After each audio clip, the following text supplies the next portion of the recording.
세상에 두 가지 종류의 지식이 있다고. 첫 번째는 내가 알고 있다는 느낌은 있는데 남들한테 설명을 못하는 지식이에요. 두 번째는 내가 알고 있다는 느낌도 있고 남들한테 설명도 할 수 있는 지식입니다. 두 번째만 내 지식이에요.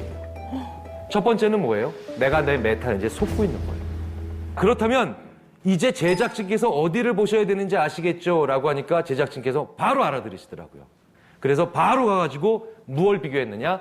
일상생활에, 특히 학교 생활에서 이 0.1% 아이들이 무엇을 더 많이 하느냐? 이 0.1% 아이들이 무엇을 더 많이 하느냐? 설명을 더 많이 해요.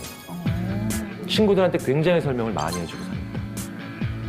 친구들 질문에 설명을 해주는데 1시간 질문할 때마다 몇 번 막히는가를 저희가 한번 살펴봤어요.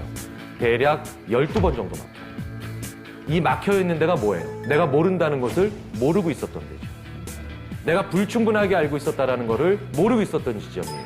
이걸 1시간 설명할 때마다 12개씩 알아가는데 0.1%가 아니라 0.01%가 안 되는 게 이상한 거죠. 여기까지는 방송 나간 거고요. 그 한 달쯤 후에 좀 더 재미있는 현상이 저한테 의뢰가 와요. 그건 뭐냐면 별도로 다른 샘플링된, 어쨌든 얘네들도 뭡니까? 굉장히 뛰어난 아이들이에요. 이 뛰어난 아이들이 뭔가 다른 걸 보는 또 다른 연구진이 저한테 오셨는데 이분들은요, 차이를 하나 갖고 오셨어요. 이렇게 뛰어난 아이들 있죠? 0.1% 아이들처럼 뛰어난 아이들. 얘네들은요, 평범한 아이들보다 착해요. 너무 재수없지 않습니까? 저도 착해요. 근데 왜 저는 그런 아이들이 안 되냐는 거예요. 너무 불공평하지 않나요? 착하다고 그런 뛰어난 사람이 되는 건 아닌데 왜 뛰어나게 공부 잘하는 아이들은 다 착하냐는 거예요. 바로 이 설명을 누구까지 하느냐의 차이가 있는 거예요. 이런 뛰어난 아이들은 무조건 전교 1등일 거 아닙니까? 전교 2등이나 3등 하는 애가 와서 물어봐도 친절하게 설명을 잘해주겠죠. 하지만 얘네들은 전교 꼴찌 하는 애가 와서 물어봐도 친절하게 설명을 잘해줍니다. 개의치 않고. 자, 그런데 공부해보셔서 그리고 일해보셔서 다 아실 거예요. 전교 2등 하는 애한테 설명하는 게 더 어렵겠습니까? 전교 꼴찌 하는 애한테 설명하는 게 더 어려울까요? 전교 꼴찌죠. 전교 2등은 야, 이래서 Y잖아 라고 하면 아, 그래서 그 다음에 X제곱이었군 이러고 나오는 애들이죠. 탁 하면 척하고. 근데 전교 꼴찌는 어떤 애들이에요? X제곱이 뭔지를 아예 모르는 애들이에요. 야, 그 X 옆에 있는 2는 왜 이렇게 쬐끔해? 뭐 이런 애들이죠. 얘한테는 뭐부터 설명해야 돼요? X 옆에 있는 2가 왜 이렇게 작은지부터 설명해야 돼요. 수학의 역사를 설명해야 돼요. 순간적으로 설민석씨로 빙의를 해야 된다는 겁니다.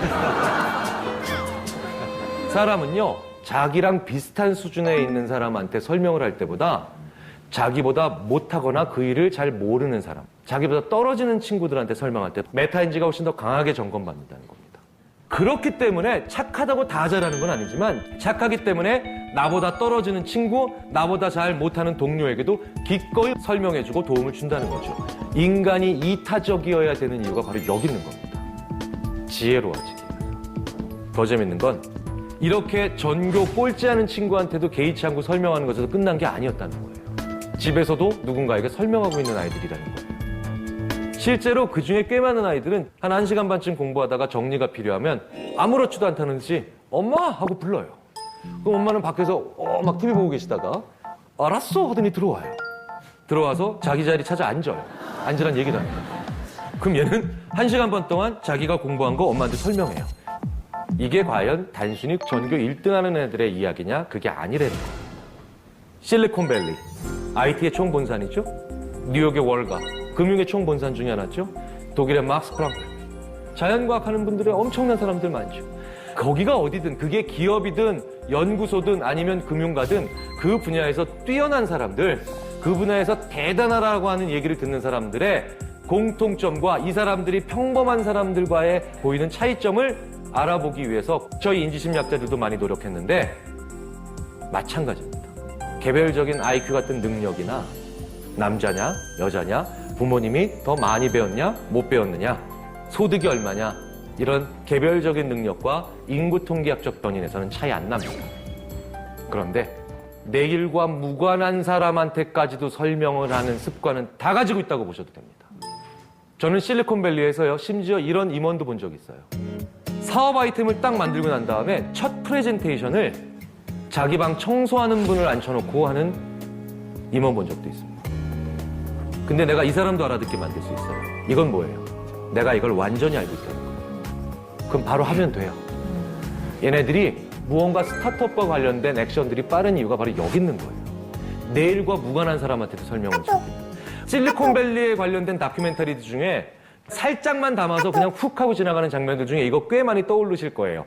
탑 프로그래머나 탑 엔지니어가 아무 상관도 없는 근처의 고등학교, 심지어는 초등학교까지 가서 자기가 만들고 있는 거, 자기가 하는 일, 재능 기부 차원에서 얘기해 주는 그런 장면들 많이 보셨죠? 이게 근본적으로 아이들을 위한 행동이 아니에요.